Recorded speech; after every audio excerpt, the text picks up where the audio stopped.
Welcome, Dutch cousins, to the 2017 reunion. Thank you once again for allowing me to entertain and enlighten you regarding our ancestors' history here in Kentucky. Massacres and defeats. Folks, these tragic events are in our DNA. Now, you probably won't be able to find a test like the speakers have been talking about, but I think it's in our DNA. Tomorrow, we're going to be traveling to Shelbyville to watch the Painted Stone settlers give a mini reenactment of the Long Run Massacre. Our Low Dutch ancestors were there. Some died there, including Leah Demery, matriarch of that family and direct ancestor of most of the cousins here tonight. In past presentations, you've heard me talk about the great American melting pot and how our ancestors were sucked into it big time here on the Kentucky frontier. They came here with the dream of building a Dutch colony off to themselves where they could preserve their Dutch language and church. But as we'll see, massacres and defeats helped turn that dream into a nightmare and a failure. But as I've also said before, in that very failure was an even bigger success. In that frontier melting pot, our Low Dutch ancestors became part of an entirely new breed of mankind, Americans. And they brought some Dutch qualities to that new breed that made it stronger and better. Massacres and defeats were a big part of the frontier melting pot. Horrible as these events were, they were an important part of what made us who we are as an American people. In past speeches, I've harped about how their Calvinistic faith forged an iron will into our Low Dutch ancestors.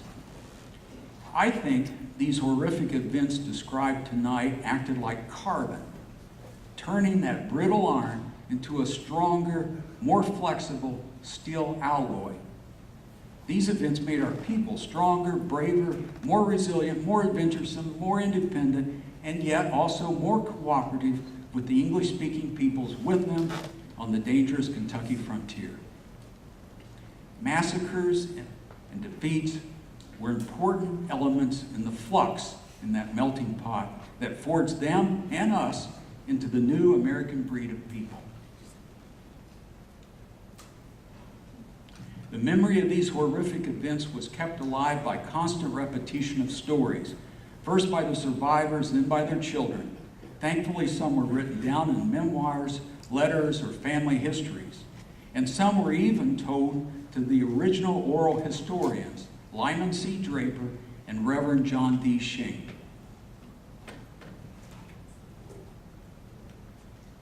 The Dutch cousins are keeping the process alive. We are collecting, researching, documenting, correcting, retelling, and listening to the stories of our ancestors, and thereby keeping the memory fresh in our own, for our own, and future generations. The Painted Stone settlers beckon us to step back in time to 1781. Tomorrow they will give us a sampling of the sights, the sounds, and the smells of the Kentucky frontier in 1781. To prepare for that experience, step back with me tonight to the horrific events of 1781 involving our Low Dutch ancestors, the Westerfield Massacre, the Long Run Massacre, and Floyd's defeat. These were not just isolated Indian incidents. These were part of the great American struggle for independence. More than anything else tonight, I want you to come away with an understanding of how these events fit into our American Revolutionary War. Our Low Dutch ancestors removed the Kentucky frontier in the spring of 1780, some by the land route through the Cumberland Gap, but most down the Ohio River. Their removal was in the very midst of the Revolutionary War. But moving west certainly did not leave the war behind. Most of the Ohio Valley Indians were allied with the British, whose strategy was to use them to keep the western frontiers occupied and bleed off American resources from the Eastern war efforts. From Detroit, the British supplied the Indians with guns and ammunition, scalping knives and tomahawks, and they paid the returning raiding parties for the scalps and prisoners they brought back as proof of their fiendish activities. The Low Dutch quickly discovered that their dream of a colony on the Kentucky frontier would be difficult to achieve in the face of this British-supported Indian war. For safety, they were forced into crowded, filthy stations. On Beargrass Creek, near the Falls of the Ohio at Louisville, they rented lands from John Floyd and built the first Low Dutch station, shown here on John Filson's famous 1784 map of Kentucky. Leaving the feeble log stations to hunt or even tend livestock and crops was very dangerous. And in June 1780, just months after their arrival, an invasion of Indians and British Rangers sent from Detroit with a cannon had actually captured 2 stations and carried off over 400 men, women, and children, prisoners on foot, loaded down with plunder from their own cabins. Colonel George Rogers Clark led a retaliatory raid across the Ohio River in the summer of 1780, and nearly all of the young Low Dutchmen were with him on that campaign. In the winter of 1781, the Low Dutch started to build their colony on Muddy Creek in present-day Madison County. They built Banna's Fort but never occupied it, in part because the lands proved to be of inferior quality and of doubtful title. But worse yet, early spring 1781 found the area overrun with Indian raiding parties. The horrific Dury Massacre and Dutch defeat, both described in Collins' History of Kentucky, sealed the fate of the Muddy Creek venture, and they gave it up. There's a reason why 1781 was such a terrible year of Indian massacres and defeats. In the big picture of the Revolutionary War, 1781 was the pivotal year. The war had already gone on 6 years, and Washington's Continental Army was near collapse. As the year 1781 opened, the British began a southern campaign meant to bring the war to an end. The British strategy to use their Indian allies to keep Virginia's western frontier tied up was never more critical.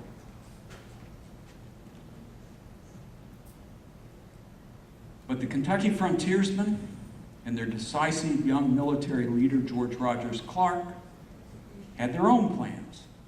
They intended to go on the offensive in 1781 with a giant expedition into the Ohio Indian country and maybe even capture Detroit itself.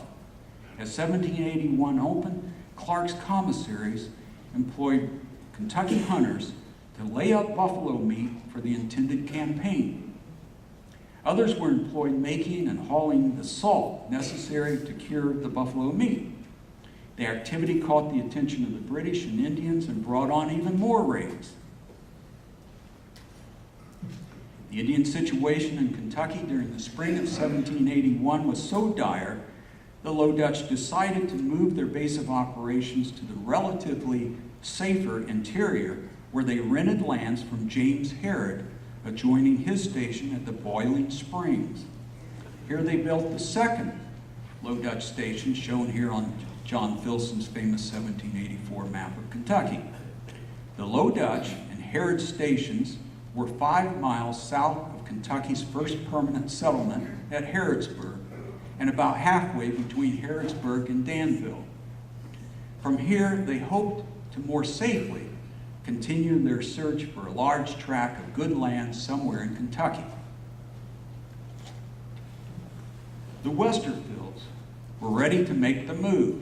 The patriarch of the Westerfields in Kentucky and direct ancestor of many of the Dutch cousins here tonight was Jacobus Westervelt. Like many of our Dutch families, the Westervelts anglicized the spelling of their family name when they moved west. Veld was the Dutch word for field, and thus Westerveld became Westerfield. The first name Jacobus likewise underwent a change. Dutch Americans considered Jacobus and Jacob as two distinct names. Families might even have two sons, one named Jacobus and one Jacob. This was confusing. So eventually Jacobus became James, and thus Jacobus Westerveld of New Jersey became James Westerfield of Kentucky. James Westerfield and his cousin John Westerfield brought their families to Kentucky with the 1780 migration down the Ohio, led by James Westerfield's brother-in-law, Father Henry Bonham. They were married to sisters, daughters of Samuel and Leah Demarest. The Demarest family name was also anglicized in the West by changing the spelling to Demery to better correspond to the French pronunciation. At 73 and 66, Samuel and Leah Demery were probably the oldest members of the 1780 migration, and their children, grandchildren, and great-grandchildren formed the majority of the migrants who came down the Ohio in 1780. The Low Dutch on Beargrass were so numerous that many lived in stations near the New Holland Low Dutch station. The Westerfields and Akers were at John Floyd station, a half-mile away toward the falls. This was the first and the main station on Beargrass. The spring house still stands within the Jamestown apartment complex. And here you see Gerardus Riker, descendants Lee and Lynn Rogers, at Floyd Station Spring House in 2006 on the 225th anniversary of Floyd's defeat. All of these Beargrass stations were crowded and very dangerous in the spring of 1781, and thus the cousins James and John Westerfield were eager to move out their families to help build the new Low Dutch station near Harrod Station. There was some safety in numbers, so they formed a large caravan with several families wanting to make the move to the interior. They left Floyd Station on Beargrass Creek early Monday morning, April 2nd, 1781. They traveled by way of the northern segment of the Wilderness Road, which ran south from the falls to Bullett's Lick, west of present-day Shepherdsville, and then southeast to Harrodsburg, Harrod Station, and Danville. The salt works at Bullett's Lick was very busy in the spring of 1781, making the salt needed to secure the buffalo meat for the intended 1781 expedition. The activity drew the marauding Indians to the area, making it extremely dangerous. The Westerfield caravan started their journey along the branch of the Wilderness Road that ran directly south from the Beargrass stations. They may have hoped to reach Clear Station that first day. Clear Station was 15 miles from Floyd Station. In April 1781, it was the only station between Beargrass and Bullett's Lick. The caravan did not make it to Clear Station that first day. They probably stopped at one of the two popular hunting spots along the camping spots, along the road. Maybe they only got as far as the Fish Pools, a famous cluster of springs not far south of present-day I-264. If they traveled nearly 14 miles that first day, they could have made it to Brooks Spring, another popular camping spot of the period. And by the way, that's near the McDonald's. It was called the McDonald's site this afternoon. Brooks Spring was located at the present-day southeast corner of the interchange of exit 121 of I-65, less than a mile and a half from Clear Station. Wherever they camped, in typical careless frontier fashion, they kept no watch for the night. About 3 o'clock in the morning, John Thixton, one of the pack horse drivers, awoke to see 3 Indians looking at his gun, reflecting the light of the campfire. As the Indian reached forth, Thixton jumped up and seized the gun out of the Indian's hand. The Indian raised his tomahawk to strike, but Thixton knocked him down with the breech of the gun and ran off into the darkness. The Indians now all commenced firing with such a volley that Thixton thought it was a loud clap of thunder. He claimed 16 bullet holes were shot through his blanket as he ran off, but he only sustained a slight wound across the back of his neck. He kept running until he stumbled over a log. Here he looked back and could see the Indians throwing pack saddles and everything they could find into the fire to make a light.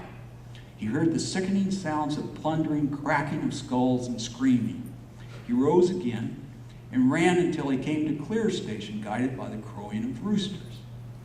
Some women and children also escaped, aided by the darkness, the surrounding forest, and the noise and mass confusion. James Westerfield's wife, Mary, saved herself and 3 small children by hiding in a sinkhole, keeping one child in her arms and the other 2 under her clothes to keep them from crying. Her grown son, Samuel, also escaped into the night. Her teenage daughter, Leah, escaped and made it to Clear Station, but then had difficulty getting taken in due to the alarm that had been raised. Leah's son, Hiram Stafford, gave Lyman C. Draper some of the most lurid and gruesome details of the massacre. In the campsite attack, the Indians concentrated first on killing the men to subdue the group. The family fathers, including cousins John and James Westerfield, along with James Swan, James McLaughlin, Thomas Pyburn, were all killed. Thomas Pierce was badly wounded through the thighs in running off, but somehow he managed to conceal himself and keep quiet to avoid detection. He was rescued and carried back to the Beargrass stations, where one resident recalled he would holler most dreadfully when his wound was dressed. The terror was far from over once the Indians had subdued and secured the campsite. Demented actions and cruelties of truly epic proportions were now played out. Westerfield family patriarch James Westerfield was a large man, supposedly weighing 333 pounds. After killing him, the Indians seemed to think they had slain a giant. 3 of them buttoned themselves up together in his great coat and danced around the blazing campfire before the terrified survivors. In the post-attack mayhem, young Garrett Westerfield was taken with a seizure or fit. This confused and upset the Indians terribly, until at length one of them crept up close enough to the wreathing boy to crush his skull with a tomahawk.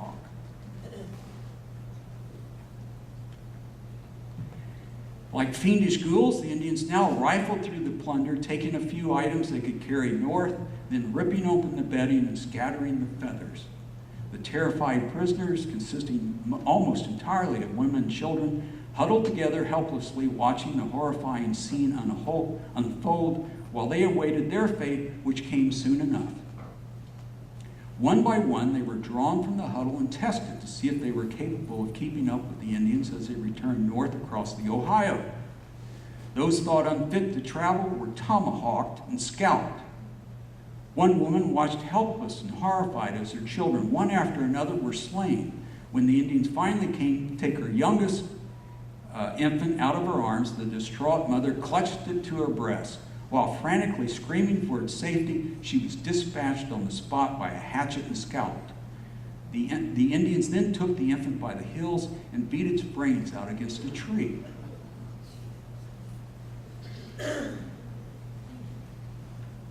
Three teenage girls were among the prisoners huddled at the campsite.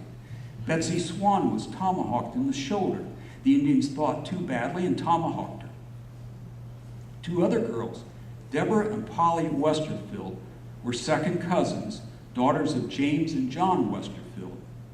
They ended up being the only prisoners not murdered. They were taken off as captives to Detroit, where the Indians sold them to the British, who hired them out as servants to the French inhabitants. They appear on a British census of prisoners, which documents that they were captured in April 1781. They were ultimately exchanged and finally got home to their surviving families. As soon as the survivors started straggling in from the massacre, the alarm was set, and an express was sent to the stations on Beargrass for assistance. The militia was sent to escort the survivors back to the Beargrass after salvaging what was left of the property and burying the dead in a mass grave. 2 weeks after the massacre, on April 16, 1781, John Floyd wrote to Virginia Governor Thomas Jefferson with this description of the dire situation of the county. We are all obligated to live in forts in this county, and notwithstanding all caution that we use, 47 of the inhabitants have been killed and taken by the savages, besides a number wounded since January last. Whole families are destroyed without regard to age or sex. Infants are torn from their mother's arms and their brains dashed out against trees, as they are necessarily removing from one fort to another for safety or convenience. Not 1 week passes, and some weeks scarcely a day, without some of our distressed inhabitants feeling the fatal effects of the infernal rage and fury of these execrable hellhounds. This is a striking contemporaneous reference to the same gruesome Westerfield massacre story related to Lyman Draper more than 80 years later by Hiram Stafford, as he learned it from his mother and other close kin who had survived the massacre.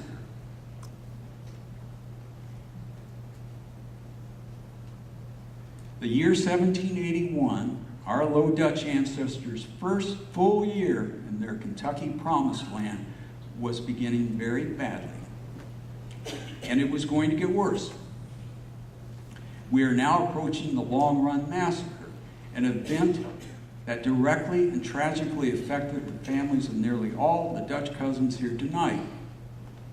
This is because Leah Dimery, the oldest living matriarch of the Kentucky Low Dutch, was among the many victims at Long Run. Samuel and Leah Dimery may well have been the brains behind the Low Dutch migration, as they both were well-educated pioneers.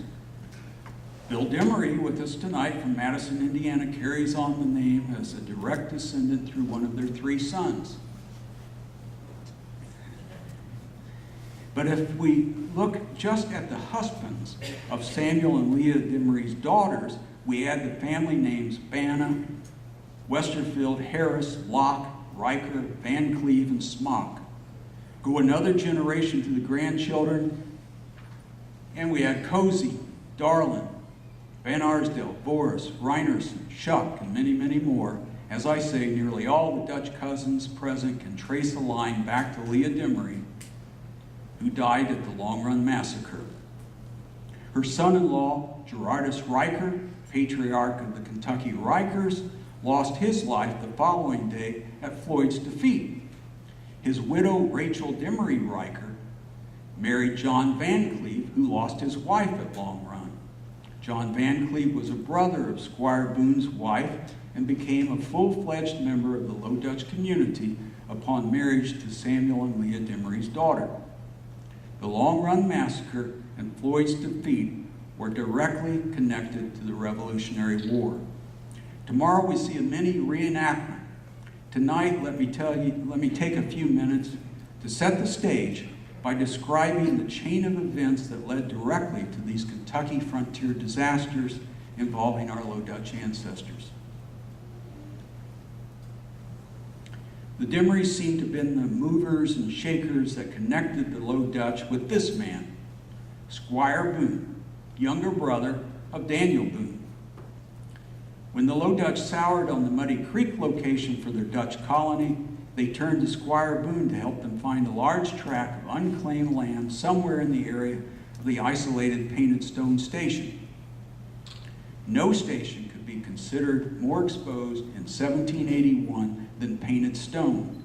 It had been built in the spring of 1780 on the north side of Clear Creek, 2.5 miles north of present-day Shelbyville. In 1781, the station was all by itself in the middle of nowhere. It was over 20 miles due east of the Bear Grass stations, its closest neighbors.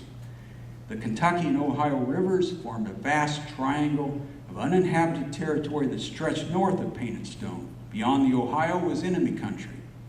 The place was very exposed and very dangerous. But then that was exactly the attraction. Good lands in the settled areas of Kentucky had been claimed, and thus the Dimerys and their extended Low Dutch family hoped to find their Low Dutch tract somewhere in the empty, exposed area. But it was also 1781, and the American Revolution was coming right to their neighborhood.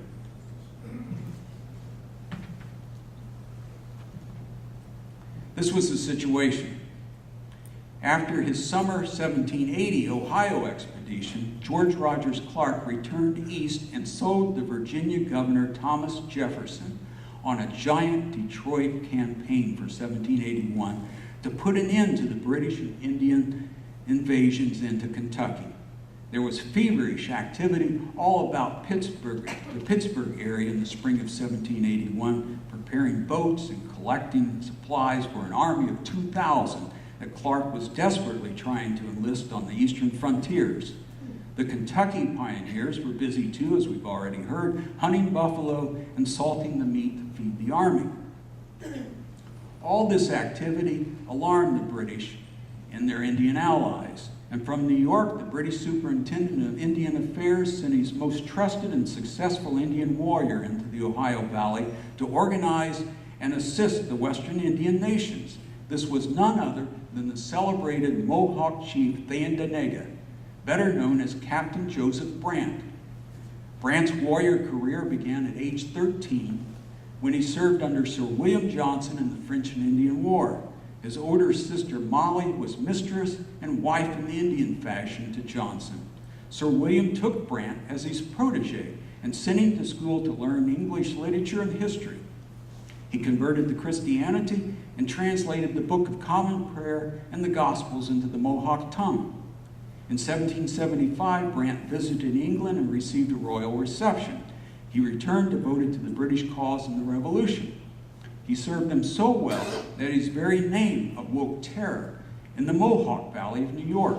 And in his brief 1781 foray into the Ohio Valley, he lived up to his hated nickname, Monster Brant. In August 1781, Brant gathered a motley crew of about 100 Indians from the Western nations.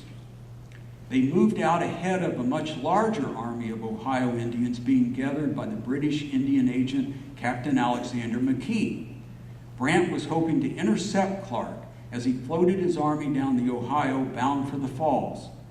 Due to the British invasion of Virginia in 1781, Clark was not able to recruit sufficient men in the east, so he set out with those he had, hoping to accomplish something worthwhile.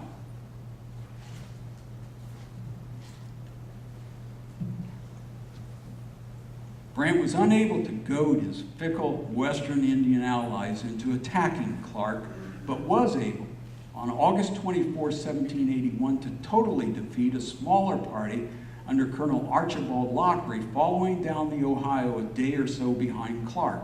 Lockery's defeat was about 2.5 miles below present-day Aurora, Indiana. All 101 of Lockery's men were killed or captured without a single loss on the Indian side. After the defeat, Colonel Archibald Lockery was murdered in cold blood by one of the Indian chiefs right in front of his surviving men. The murder greatly angered Captain Joseph Brant, since Lockery had earlier caught Brant's attention with a secret Mason signal, and thus Brant considered Lockery to be under his personal protection as a fellow Mason. Clearly, Brant felt no similar obligation toward other prisoners, one of whom called out to Brant that the fine horse he was riding was his. Brant wheeled around and cut the man down with his sword, killing him on the spot. A few days after Lockery's defeat, Brant's 100 Indians were joined by 100 white men, Butler's Rangers, under Captain Andrew Thompson, and 300 Indians under the direction of Captain Alexander McKee. The combined force of 500 moved down the Ohio toward the falls. As they moved, Brant almost killed the infamous renegade Simon Girty, who foolishly called Brant a liar when Brant boasted in his cups of his personal prowess of Lockery's defeat. The drunken Brant drew his sword and silenced Girty with a severe blow to his forehead, leaving him with an ugly scar the rest of his long life. At the mouth of the Kentucky River in early September 1781, the British and Indians learned from prisoners brought in from the Falls area that Clark's Detroit campaign had been called off. There were insufficient Kentucky militia to support the low numbers of recruits Clark had brought down the Ohio. The already indifferent Indians quickly broke off into small parties, some going home, others fanning out to plunder isolated cabins and steal horses.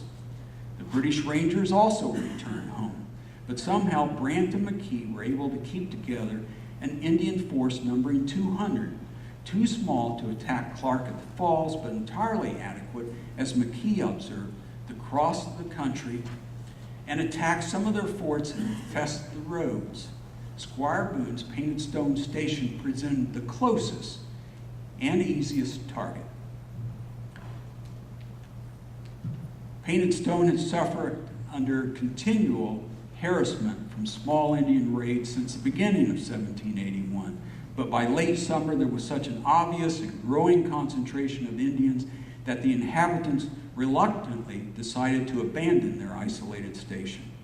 Squire Boone sent a request to the Beargrass stations for a militia guard to aid and escort the evacuation. General George Rogers Clark ordered out 24 light horsemen under Lieutenant Thomas Ravenscraft. Colonel John Floyd ordered out the Jefferson County militia from the Low Dutch station under Lieutenant James Welsh. All of the families were ready to leave except Squire Boone's and the widow Hinton's. They remained behind only because there were not enough pack horses to carry all their belongings. The militia agreed to return for them the next day. Squire Boone gave permission for his 9-year-old son Isaiah to ride along with the fleeing families on one of the pack horses. 65 years later, one of the militiamen could still see young Boone in his mind's eye, a mere lad with a broad beaver hat and a large gun. The evacuation caravan left Painted Stone early in the morning of September 13th. The march would be agonizingly slow. Pack horses loaded down with household goods were ridden by the women and children. The men led the horses and drove the cattle along the road.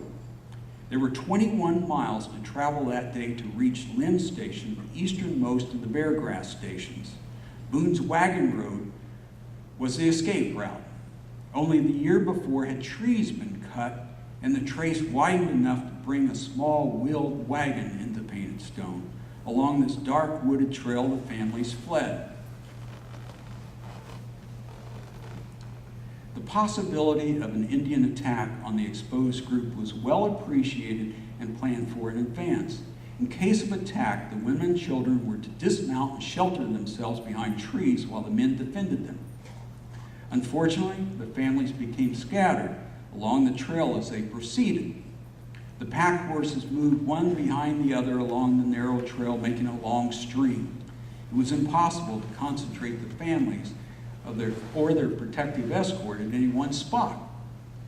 The feeble force was further weakened by the loss of a large part of the militia guard after they had proceeded only 9 miles. Here at the ford of the first branch of Long Run, Lieutenant James Welsh became violently ill and had to turn off the trail until the sickness passed. Some 10 to 20 of the militia guard remained behind with him.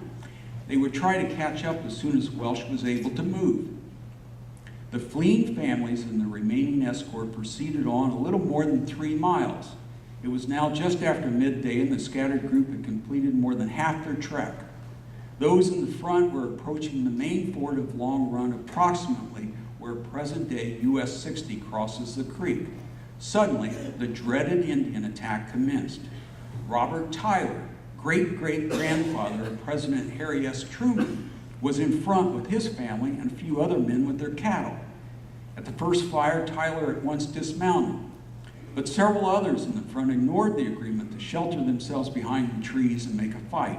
They cut loose their pack loads and darted off without making a stand. The remaining men might have handled the Indians had they not been weakened by this loss and the loss of their militia guard in the rear. The other women and children dismounted as ordered and took shelter. Most of the men acted bravely in their defense, but seeing the horses were getting alarmed and realizing that the Indians were too numerous, they concluded they had better remount and make a run for Lynn's station some 8 or 9 miles west. It was only a few minutes after the attack before the group started their run. As the retreat got underway, Bland Ballard noticed the Hansberry's old Negro woman hesitating to run. He hollered out to her to hurry along or she would be killed. The old woman then pulled up her petticoats for a run and bawled out, "Every man for himself and God for us all." She made it safely to Lynn's Station. Many others were not as fortunate. With the retreat, the massacre began. The men were able to keep the Indians somewhat in check just long enough to get the retreat moving. Packs were cut and families remounted as they moved along. But many of those killed were shot as the retreat commenced and they ran along exposed to enemy fire. This soon turned the retreat into a hopeless rout. The large number of women and children made for a truly desperate situation. Confusion and panic reigned as the people began being shot down. The heaviest casualties fell on the women and children. There was simply no way to adequately protect them under the circumstances. As Bland Ballard sadly summed it up years later, many widows and orphans were made that day. One small girl remembered running by a man standing behind a tree. He reached out his hand and pulled her behind the tree with the soothing words, "Stand here, honey." He then fired and ran with her following. Most of the men put up a brave resistance. Some engaged in single-handed combat with the Indians who had fired their guns and then rushed on the families with their tomahawks. Thomas McCarty fought bravely and was severely cut by 3 enemy shots. 2 of his wounds were in his face, but he was able to make his escape. Bland Ballard succeeded in getting outside the Indian lines where he used his rifle with some effect. He killed 1 Indian certainly and thought more as he was able to get off 3 good shots because the Indians were so thick. Sergeant McEnroe, one of the guard who stayed with the settlers, shot and broke an Indian's neck but was soon killed himself. The attack continued for a mile with the packs scattered along the trail most of that distance up to the ford. To some extent, this aided the families in making their escape as many of the Indians lingered behind, cutting open packs to get at the plunder rather than pursuing their prey. A few were nevertheless persistent in their desire for scalps. The running families had to cross Long Run as they were still pursued by some of the Indians. The water was knee-deep or more, swollen by recent rains. Young Letitia Van Meter was nearly drowned in crossing Long Run. Her mother heard her strangling and thought it was an Indian. She wheeled around just in time to see Letty's head pop out of the water. She reached in and caught the girl by the hair, and they made it safely to Lynn's Station that evening. Young Isaiah Boone, running along on foot, was one of the last to cross Long Run. He stumbled and plunged into the water, soaking himself in his gun. As he scrambled up the other bank, he looked across the creek and saw an Indian on the opposite bank. The 9-year-old instantly drew up his wet gun and pointed it at the Indian. The Indian dodged behind a small bank. George Yount looked back and asked young Boone what his delay was. "I'm pointing at an Indian that's been trying to kill me." "Why don't you shoot him?" asked Yount. "My gun is wet and won't go," replied Boone. At that moment, the Indian peeked his head up behind the clay bank and Yount shot him through the neck. The dead Indian rolled into the water. Yount then shouted to Boone, "Now you, boy, throw away your gun and clear yourself." Young Boone did not want to lose his gun, so he continued to cling to it for a little distance. Finally, realizing it was retarding his progress, he threw it away. Running along, he also took off his fine shot pouch and held it by the strap in his teeth while pulling off his coat to throw it away. He dropped the pouch and picked it up, but after a while threw it away too. Before reaching Floyd's Fork, he was placed on a horse behind a woman and her child. The horse stumbled and threw the 3 off, and they had to remount. Boone took off his 3-cornered hat to whip along the horse, but it flew out of his grasp and he lost it. The hat had been sent to him by his brother Jonathan from the Illinois country. Boone never recovered his gun, pouch, coat, or hat. One of the men in the fight the next day with Floyd's party picked the hat up and put it inside his shirt, saying it was little Boone's, and he would take it to him if he lived. Unfortunately, the man was killed at Floyd's defeat. Floyd's Fork also had to be crossed by the fleeing families a little over 2 miles west of Long Run. It too was swollen by recent rains and its waters quite deep. Benjamin and Aaron Van Cleve, 10 and 12-year-old brothers, had been running along on foot following the people on horses. When they reached Floyd's Fork, they each seized hold of a horse's tail and held on until safely across. Bland Ballard hid in the bushes at the ford of Floyd's Fork until he saw an Indian on horseback ride into the creek pursuing the fugitives. As the Indian ascended the bank near where he hid, Ballard shot him and caught the horse with which he made his escape to Lynn's. The militia guard with Lieutenant Welsh were so far behind on the trail that they did not hear the firing of the guns and were unaware that the attack had taken place. They had just renewed their march when a horse came running back toward Boone's station. Their worst fears were soon confirmed when cattle came running scared from the same direction. They turned off the trail a few hundred yards and cautiously continued on. Soon, they luckily stumbled upon two Indians holding 18-year-old Rachel Van Cleve and her infant sister Sally prisoners. As the Indians dashed off without their captives, one aimed to blow at the young woman but fortunately missed. Rachel Van Cleve was overjoyed at the fortunate rescue. Her sister had begun to cry and fret, and the Indians were ready to kill the child when the guard rode up. The militia made a long circuit to avoid Boone's wagon road and the Indians. They got in safely to Lynn's station that night. Most of the massacre survivors straggled into Lynn's station by nightfall. Old Mr. Eastwood and his wife had both fled into the woods during the attack. Somehow they found each other during the afternoon and dodged about the bushes until dark without making any progress toward getting away. They hid that during the night in a sinkhole. As morning approached, they discovered an Indian camp very nearby and quietly stole away. They finally reached Lynn's station that day. 14-year-old John Van Cleve also hid away during the night of the massacre. He had tried to escape on foot with his two younger brothers, Aaron and Benjamin, but he was a fleshy boy and couldn't keep up the pace of his brothers. Realizing he was falling dangerously behind, he looked for a hiding place. He luckily found a hollow log into which he crawled and hid until the next day when he made his escape. The Indians responsible for the Long Run Massacre were a party of over 50 Miamis who had separated 2 days earlier from the larger group under Joseph Brant and Alexander McKee. Several small parties were constantly breaking away to plunder isolated cabins and steal horses. It was the misfortune of the Painted Stone settlers to cross the path of so large a party. The main body of Indians had started across country to strike at Squire Boone's station. On their way, they fell in again at Boone's wagon road with the jubilant Miamis only a few hours after the massacre. The united Indian force now numbered again 200. Brant and McKee decided to delay the intended attack on Painted Stone, and in the words of McKee, take possession of the ground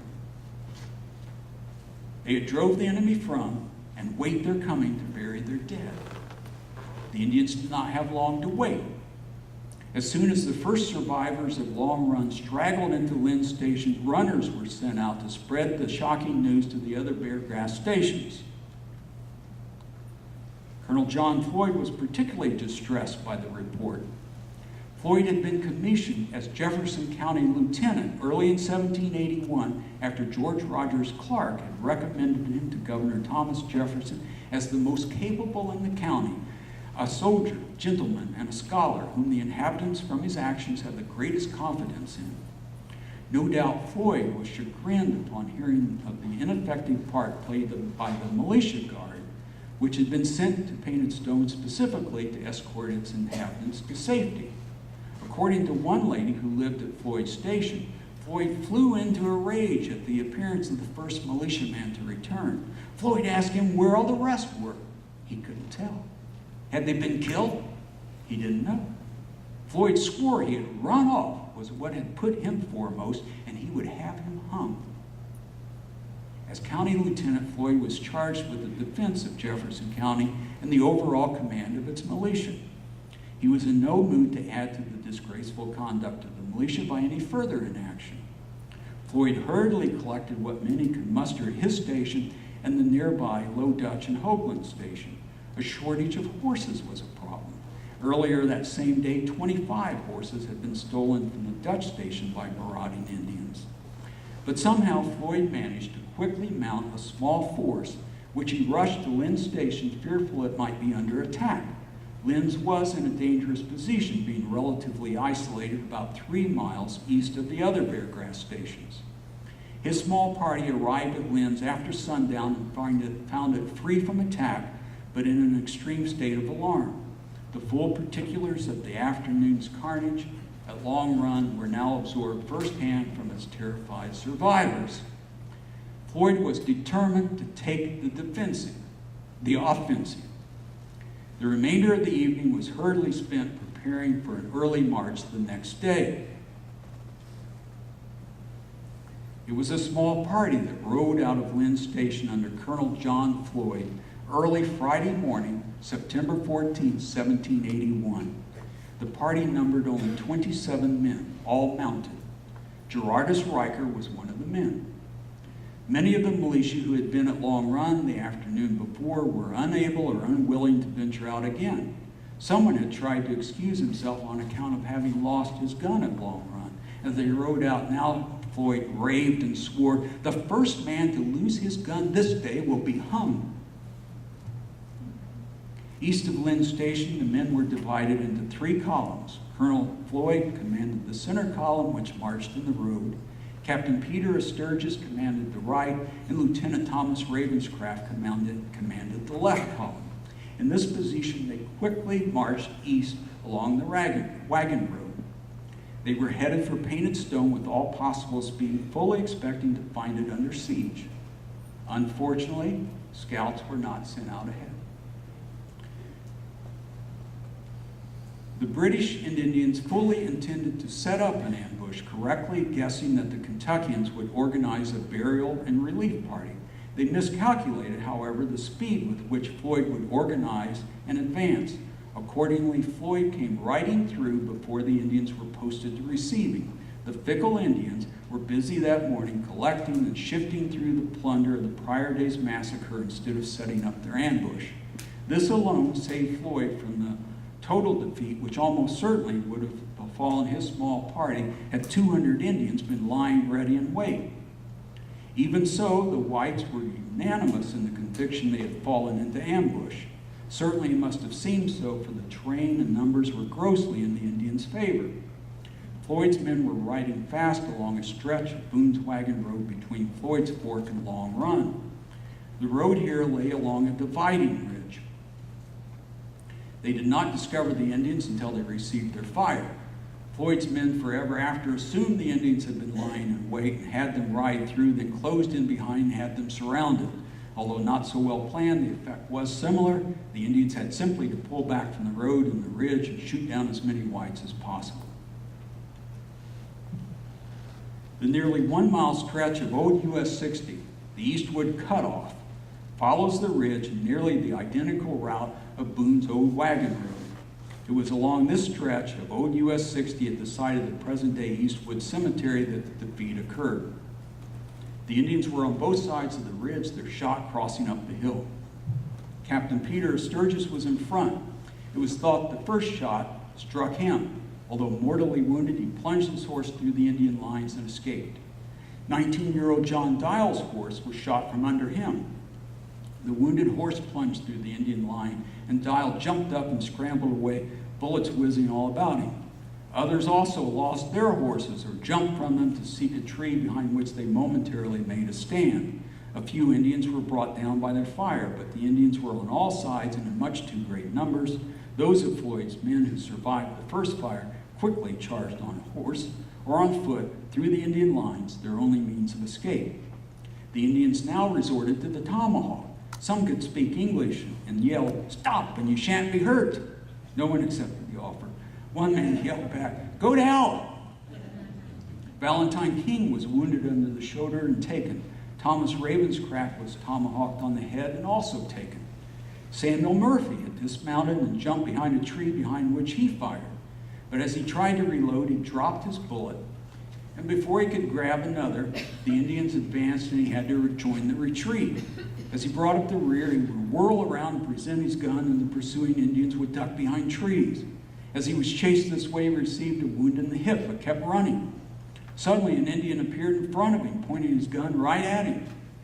As the gun snapped, Murphy ducked behind a tree. In an instant, the chasing Indians were nearly on him. Seeing his danger, Murphy aimed his gun and let the powder flash as the closest Indian fell over a log in front of him. The Indian who had shot him now grabbed his collar and threw him to the ground, where they wrestled. Murphy was a huge man, heavily built, 6 foot 4 inches tall. Even wounded, it took all his pursuers to subdue and bind him with a cord. Colonel John Floyd rode a fine black horse called Shawnee into the defeat. The horse had become unmanageable in the early part of the retreat and ran under a low-limbed beech tree, throwing Floyd off.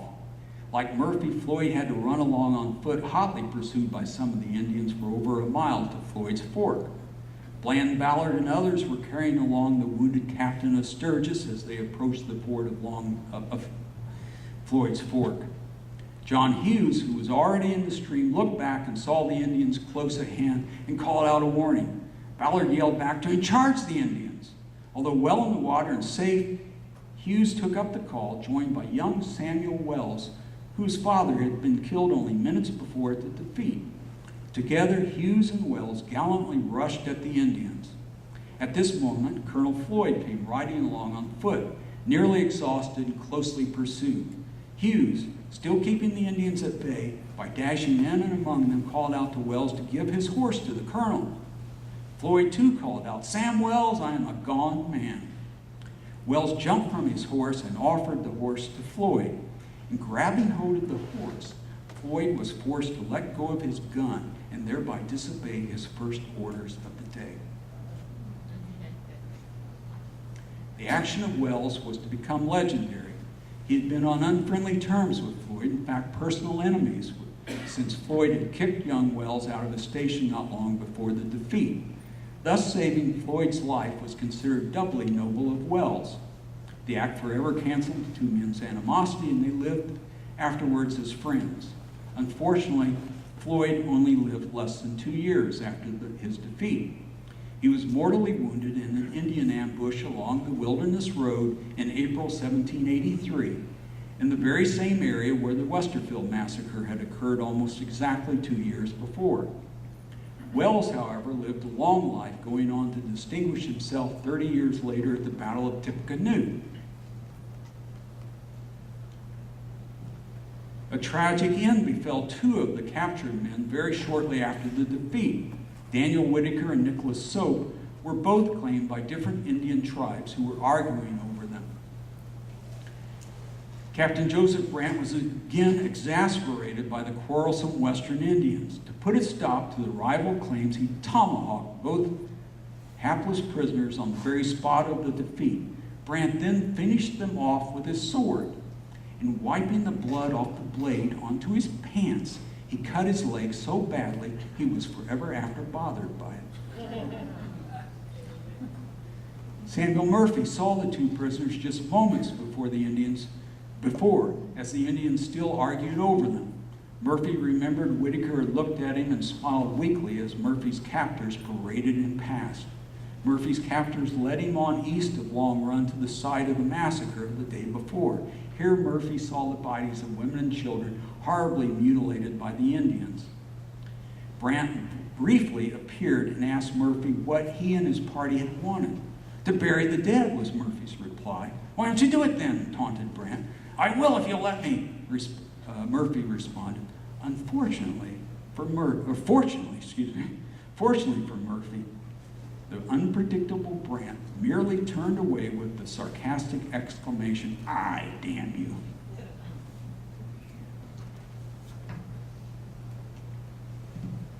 Out of the 27 men that rode out from Lynn Station that morning, only 10 escaped from the defeat. 17 were either killed or captured on the spot, among them Gerardus Riker. Captain Sturgis died somewhere between Floyd's Fork and Lynn Station as they retreated. Again, the Beargrass stations were shocked by the new horror story told by the survivors of Floyd's defeat as they came in that morning. One woman later recalled Floyd's own words of frustration to her father. "Worse and worse," said he to my father, "worse and worse, Mr. Campbell." Floyd immediately dashed off and expressed to the Falls, advising Clark of his defeat and asking for reinforcements.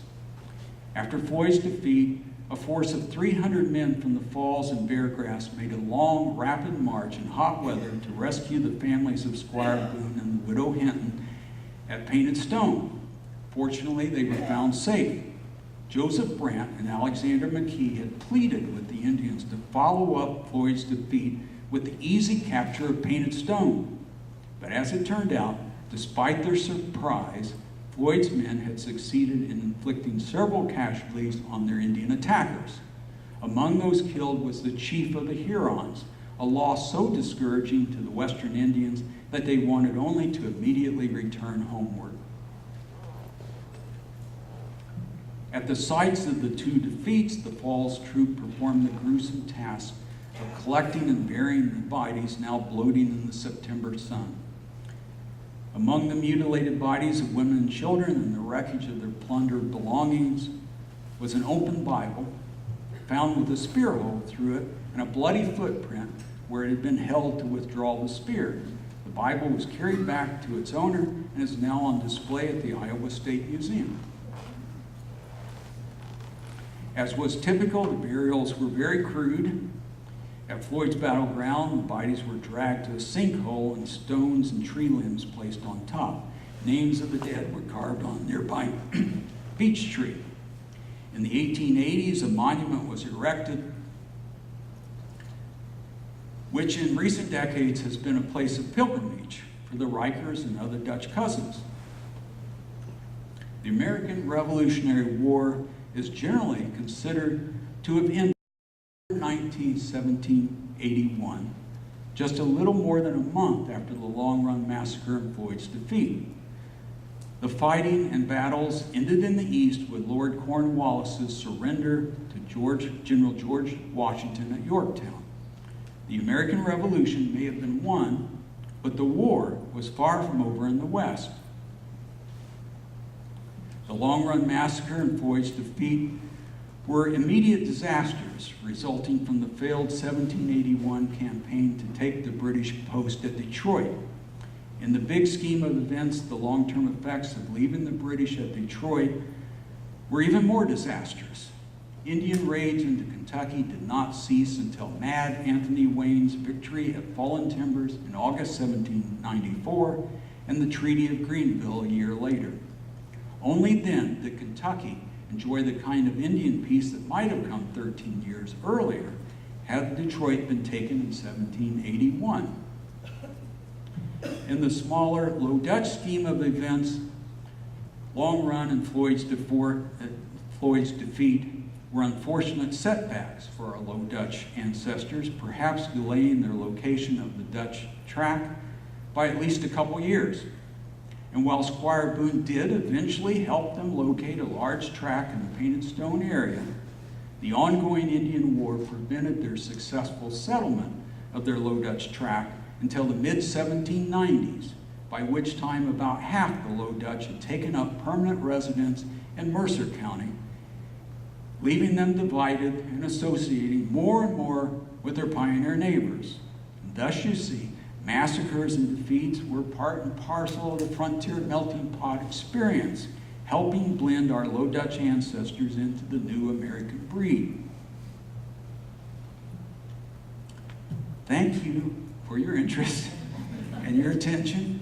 I do love to talk on, but as David Demery Bana once said, I do love my people. So now I'm willing to tackle any questions from my cousins. Right here. Yes? You mentioned right near the end that Squire Boone had assisted with the purchase of some property in the Painted Stone area. Yes. Was this property deeded out to more than one group, the same plot of property, or are you aware? Do you know? Yes. The question is, the property that Squire Boone helped them find, was it deeded out to, I think it was 2007. We actually had a tour of the Low Dutch tract where this property is. And there was a deed from Squire Boone to Abraham Bonner, one of the sons of Father Henry Bonner, as I believe they called it agent of the Low Dutch Company, for 5,900 acres. And then there were 3 separate 1,000-acre tracts also deeded individually that overlapped and weren't owned by Squire Boone. So yes, that was a tract, owned in common. I appreciate the fact that you know that. I am a descendant of Father Henry Bonner.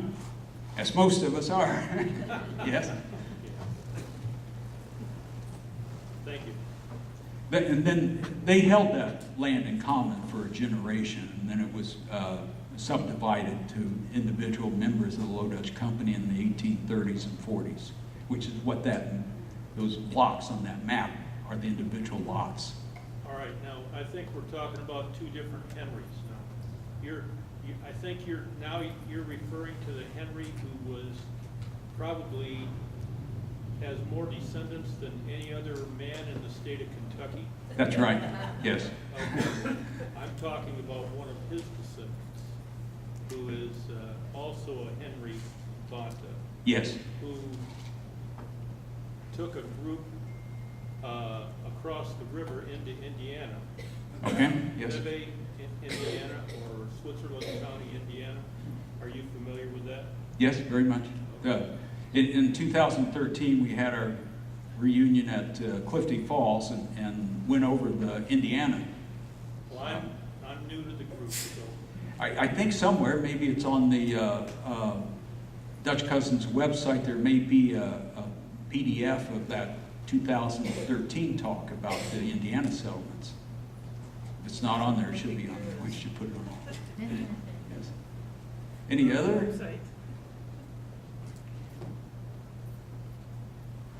I'm sorry for all the after-dinner gruesome discussion, but you know, this is what really happened. So there isn't any other way to tell it. Surely we've got some questions. Come on.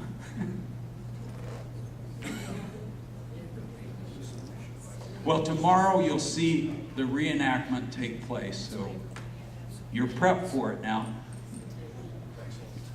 Thank you.